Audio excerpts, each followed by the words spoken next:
we have this beautiful thing called grace. And a lot of people may not understand what grace means. It means that God went out of his way and did a favor for us that we did not deserve or earn. You know, when you have somebody do something for you, they didn't have to do it. They completely went out of their way to do something for you that benefited you. It wasn't about them, but it benefited you. That's exactly what Jesus did when he gave us grace. Grace was an act. It was a decision. It's not, something that we can, pimp and prostitute. We can't, prostitute grace and pimp grace and put it out in our sin and just, continue to disrespect God and do things that are totally opposite of what he would have us to do. God did it. He knows that we're not going to be perfect in the fact that we're not going to say everything perfect. We're not going to always make every perfect act or anything like that. But we do right because we've been changed. The Bible says that if any man be in Christ, he is a new creation. So our heart is different. Now we have his heart. Now we have his mind.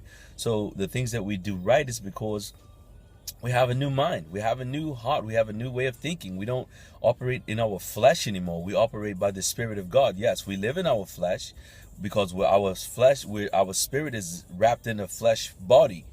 But that body is not to have dominion. It's my spirit that is to have dominion.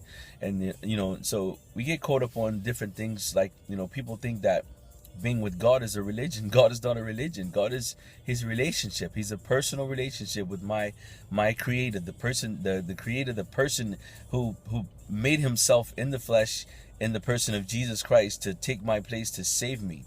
So we need to, not focus on religion, not focus on rules or rituals or anything like that. Focus on relationship. Relationship is not a ritual. It's not something we do, to follow some script.